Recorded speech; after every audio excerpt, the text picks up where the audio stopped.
ہے جی تو زیادہ بہتر حل نکلے گا اگر سر آپ وزیر صاحب کو آنے دیں، بہتری ہو جائے گی۔ جی اسد صاحب، آپ کی بہت مہربانی جی، شکریہ۔ میں صرف اتنا کہتا ہوں کہ یہ میں وضاحت کرنا چاہتا ہوں کہ یہ کیا ہے کیا۔ جناب اسپیکر، جب میں یہاں مجھے میرے پاس میں پوزیشن تھی ایز اے اسپیکر، تو ایک یہ بنیادی غازی بروتا جو ڈیم بنا ہے، یہ ہمارے گاؤں دیہات کی جو دریائے سندھ کہتے ہیں، یہ پانی ہمارے دریاؤں پہ، ہمارے گاؤں پہ، دیہات پہ، یہ تقریباً 180 یعنی 180 گاؤں ہیں جو کہ اس دریا کے کنارے ہیں،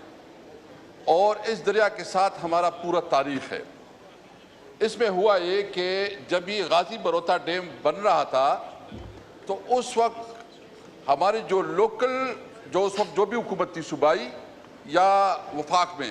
انہوں نے ہمارے لوکل کمیونٹی کو آن بورڈ نہیں رکھا، اور نہ ان کی جو گریوینسز ہے یا ان کی جو مسائل پیدا ہو رہے ہیں، اور خاص کر جو اس سے جو معاشی مسائل پیدا ہوئے ہمارے لوکل لوگوں کی، کیونکہ ہر گاؤں کے اندر تقریباً کوئی 100 سے زیادہ وہاں پچھڑی سے متعلق لوگ تھے، اور ساتھ ساتھ وہاں بڑے بڑے بیلاجات تھے۔ ابھی بھی انٹرسٹنگ بتاؤں جی کہ یہ جب سرد موسم آتا ہے تو پانی کم ہو جاتا ہے، کیونکہ توربیلا سے جو پانی آتا تھا تو وہ اس وقت جب غازی بروتا ڈیم نہیں بنا تھا تو اس وقت یہ 300 کیومکس پانی سردیوں میں یعنی نومبر، دسمبر، جنوری، فروری، مارچ، اپریل تک چلتا تھا۔ اس پہ ہمارا جو ہے نا پچھلی کا جو بزنس تھا ہمارے لوکل کمیونٹی کا بہت زیادہ ہوتا تھا۔ ہوا یہ کہ ابھی وہ 300 کیومکس پانی اس کی جگہ ابھی صرف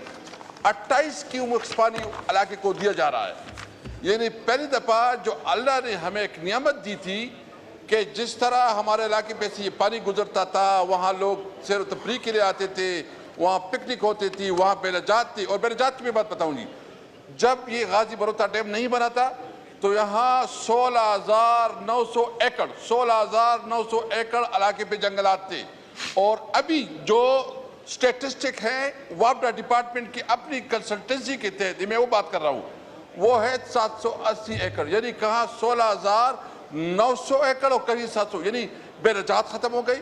بجلی کا کاروبار ختم ہو گیا، نہ ہمارے علاقے کو بجلی کی کوئی سہولت دی گئی،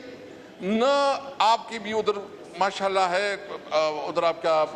گدونی اسٹیٹ میں کارخانہ ہے، آپ کو تھوڑا بہت علم ہوگا ضرور کہ توربیلا ڈیم جو بنا اس وقت جو ہمارے نمائندگی تھی یا جو حکومت بنی، انہوں نے بھی اس ایگریمنٹ میں ہمارے لوگوں کا یعنی پانی سے جو بجلی بنتا ہے وہ کوئی میرے خیال میں 6-7 روپے پہ بنتا ہے، اور ابھی ہمیں ملتا ہے 62 روپے پہ فی یونٹ۔ کل ہمارے علاقے میں اس کے اوپر بڑا احتجاج بھی ہوا ہے۔ ہمارا مطالبہ اس میں یہ ہے کہ ایک تو یہ کہ یہ ہمارے علاقے کا پانی تھا، ہمارے علاقے پہ سے گزر رہا تھا، آپ مہربانی کرے ہمیں اپنے علاقے میں کم از کم اس پانی کو بہنے دیں، اور ہم نے ابھی اتنا مطالبہ کیا کہ چلو آپ 300 کیومکس نہیں دے سکتے تو آپ کم از کم ہمیں دے دے 75 کیومکس ہمیں دے دے۔ دوسرا ہمارا مطالبہ ہے کہ جو ایفیکٹیزنس کی جس کی پچھلی تباہ ہو گئی، جو بیلاجات تباہ ہو گئے، اور خاص کر جو ڈیم بنا ہے ہمارے علاقے کے لوگوں کا یہ مطالبہ ہے کہ توربیلا ڈیم اور غازی بروتا ڈیم میں جو بجلی بنتی ہے کم از کم جو ہمارے پانی کی جو اوریجنل اس کی قیمت ہے یعنی 7 روپے فی یونٹ جو ہمارے علاقے کو دی جائے۔ یہ پوری دنیا میں ہوا، یہ آپ دیکھ لیں جب منگلا ڈیم بن رہا تھا تو ادھر کیا ہو رہا تھا۔ تو سب سے میرا مطالبہ یہ ہے، میں بالکل ریکویسٹ کروں گا کہ اگر آپ منگل کو اس کو لے کے جائیں تاکہ منسٹر صاحب بھی ہوگا، اور میری خواہش ہوگی کہ یہ منڈے کو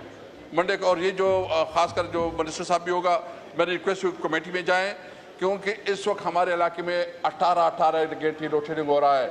یعنی وہ علاقہ جو بجلی پیدا کر رہی، توربیلا ڈیم جو ہمارے علاقے میں ہے، غازی بروتا ڈیم جو ہم سے پانی لیا گیا ہے، اس کو 18 بدترین لوڈ شیڈنگ کیا جا رہا ہے۔ بھائی ہم بجلی پیدا کر رہے ہیں، آپ نے ہم سے پانی چھینا، پانی جو ہے نا ہمارے علاقے کے پانی جو اس علاقے پہ گزرتا تھا وہ پانی نہیں ہے، اس وقت وہاں لوڈ شیڈنگ ہو رہی ہے۔ ہمارا مطالبہ یہ ہے کہ ایک تو توربیلا میں ہمارے علاقے کے لوگوں کو جاب میں کوٹا دیے جائے، وہاں لوڈ شیڈنگ کا خاتمہ کیا جائے، وہاں جو ہماری قیمت ہے وہ قیمت جو کہ بجلی کی جو اوریجنل یونٹ پہ بنتا ہے اس کے مطابق دیا جائے. شکریہ جناب اسپیکر. میں سیکرٹری صاحب تشریف رکھتے ہیں, اگر آپ نماز پڑھ کے میرے چیمبر میں آ جائیں تو سیکرٹری صاحب آپ بھی ذرا تشریف لے آئیں تاکہ تھوڑا سا ایکسپلین کر دیجیے, اس کا لائحہ عمل بنا لیں جو